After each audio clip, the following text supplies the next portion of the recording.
वर्धा जिल्ह्यात 11 ऑगस्टला रात्रीच्या सुमारास पोलीस जमादार कमलाकर धोटे यांच्यावर अज्ञात इसमाने गोळीबार केला होता।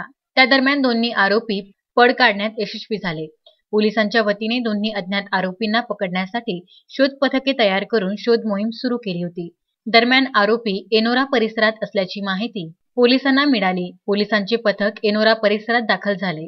आरोपी त्या ठिकाणी मिळून आले होते, मात्र पोलीस पथकाचे पोलीस उपनिरीक्षक अमोल लगड हे जवळ जाताच त्यांच्यावर देखील या आरोपींनी गोळीबार केला व त्या ठिकाणाहून पसार झाले।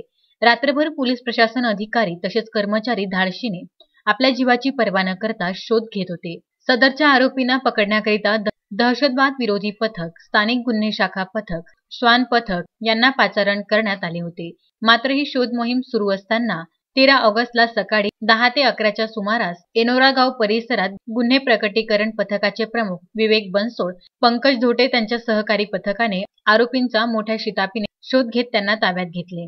जितेंद्र महेश गुप्ता वय 21 वर्ष, पोलीस स्टेशन सुरजागड, सुलतान चौक, कुंभार मोहल्ला, अहेरी, गडचिरोली, एक विधी संघर्षित बालक अल्पवयीन, राहणार सुलधरा, जिल्हा Lakhisarai, Bihar, police station Surjagad, Balaji ward, Gandhi Chowk, Chandrapur असून सदर आरोपीचे बंदुकीने दहशत निर्माण करून ट्रक, दुचाकी वाहन चालक यांची लूटमार करण्याचा मुख्य उद्देश असल्याचे आरोपींनी सांगितले।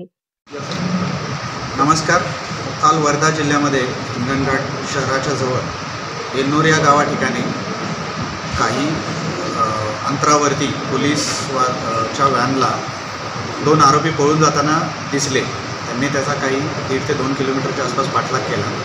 अंधाराचा फायदा घेऊन दोन्ही आरोपी गाडी तिथंच टाकून पसार झाले। काल आम्ही त्याच्यासाठी हिंगणघाट परिसरामध्ये एक मोठ्या प्रकारचं सर्च ऑपरेशन राबवलं, ज्याच्यामध्ये आम्हाला 2 आरोपींची नावं निष्पन्न झाली। त्याच्यातला एक आम्ही ताब्यात घेतलेला आहे आणि सध्या माहिती मिळत आहे की दुसराही आरोपी आमच्या टीमच्या ताब्यात आहे। यांचा उद्देश हा फक्त गावठी कट्टा दाखवून येणाऱ्या जाणाऱ्या वाहनांना लुटण्याचाच होता आणि क्रिमिनल माइंडेड हे त्यांचं कृत्य होतं असं याच्यावरून निष्पन्न होत आहे।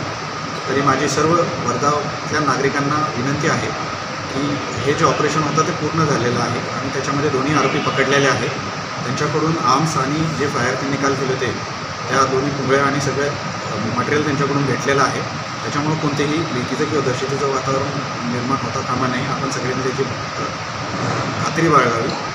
हे जे कालचं जे क्रिमिनल्सचं वागणं होतं ते त्या गावापुरतं मर्यादित होतं की इतर आजूबाजूलाही ते फिरले होते हे अजून आम्हाला माहीत नाही। दोन्ही आरोपी आमच्या ताब्यामध्ये आहेत आणि सध्याच्या काळात त्यांची आम्ही कसून चौकशी करत आहोत। धन्यवाद। अश्विन शहा, विदर्भ न्यूज, वर्धा।